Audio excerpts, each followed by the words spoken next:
W.B. Clark from the New York Press in 1909 says, cancer was practically unknown until the cowpox vaccination began to be introduced.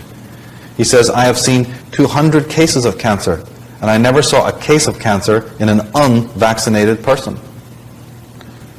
On the question of fluoride, in 1943, researchers from the U.S. Public Health Service examined the health of the residents of Bartlett, Texas, to see if the 8 parts per million of fluoride in their drinking water was affecting their health.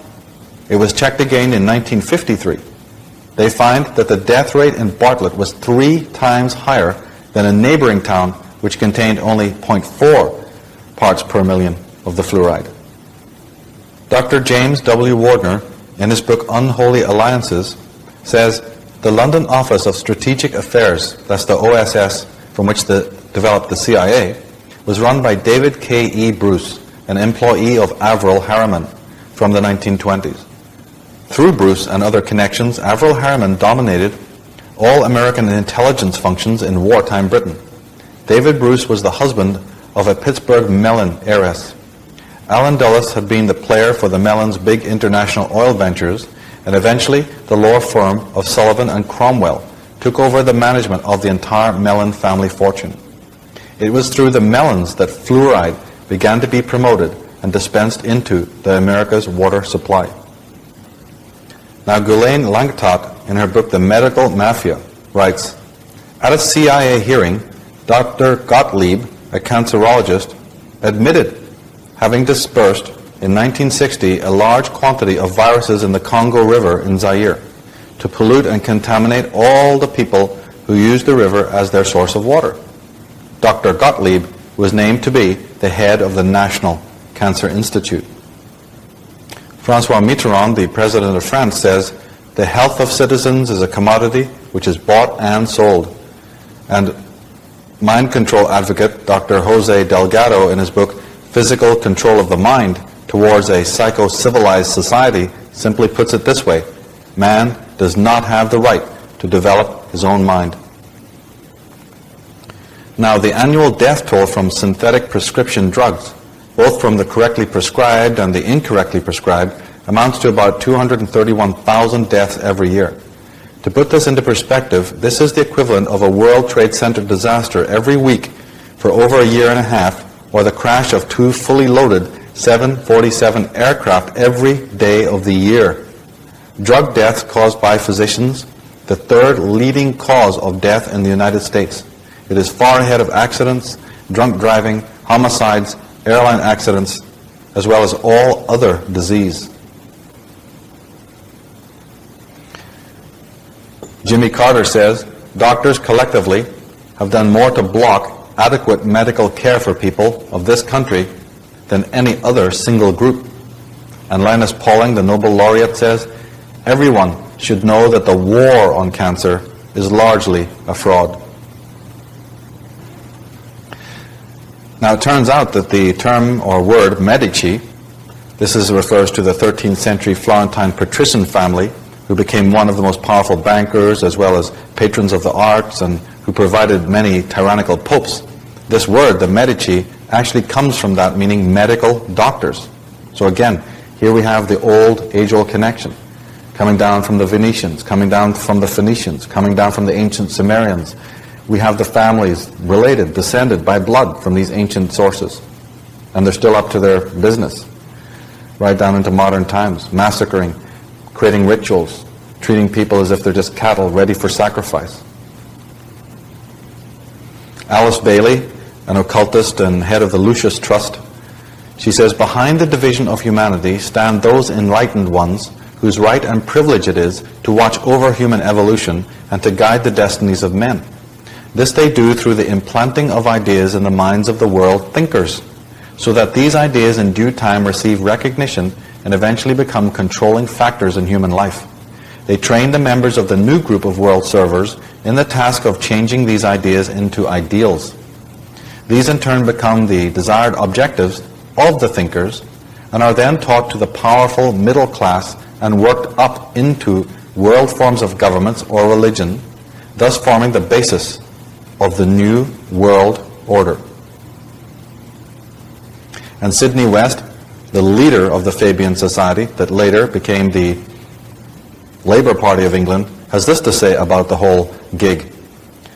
To play those millions of minds, to watch them slowly respond to unseen stimulus, to guide their aspirations without their knowledge, all this, whether in high capacities or in humble, is a big and endless game of chess of ever extraordinary excitement. So-called philanthropist John D. Rockefeller, in his occasional letter number 1 of the General Educational Board, has this to say: "In our dreams we have limitless resources, and people yield themselves with perfect docility to our molding hands. Unhampered by tradition, we work our own goodwill on a grateful and responsive rule of folk. The task we set before ourselves is a very beautiful one, to train these people as we find them to a perfectly ideal life just where they are."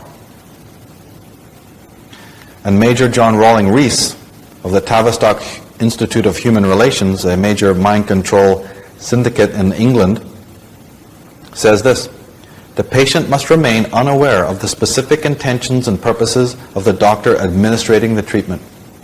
Building a society in which it is possible for any member of any social group to be treated without resort to legal means, and even if they do not desire such treatment."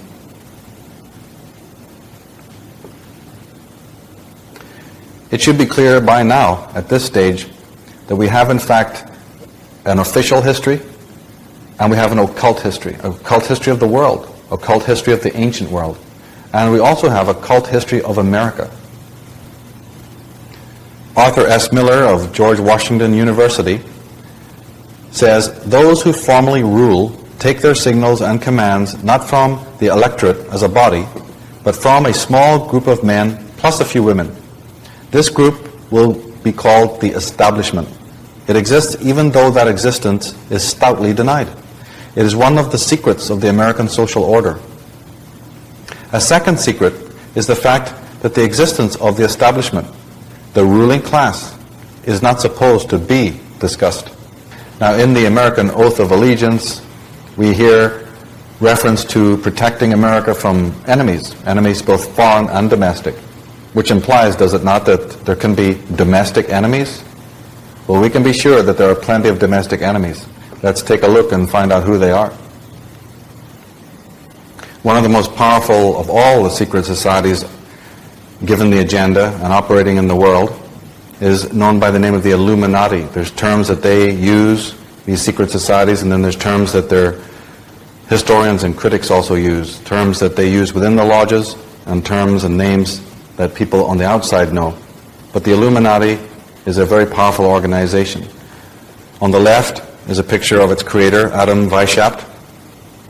And Adam Weishaupt, after his passing on, the mantle went to the Italian revolutionary Giuseppe Mazzini, and Giuseppe Mazzini passed it on to the American Albert Pike, whose picture is on the right there.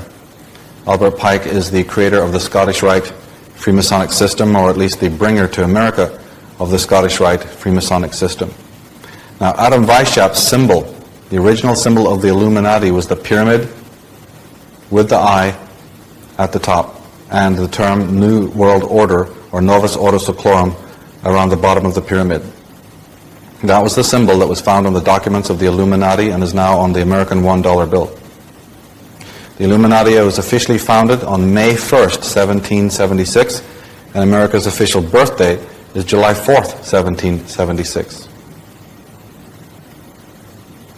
Interestingly, Adolf Hitler's second book was called The New World Order. Now, this term New World Order is found at the bottom of the pyramid. It is another secret society slogan. It is not a political slogan. Adolf Hitler's first book was Mein Kampf, and the second one was The World Order, or The New World Order. Now, Masons work in very ingenious ways in order to conceal their identity.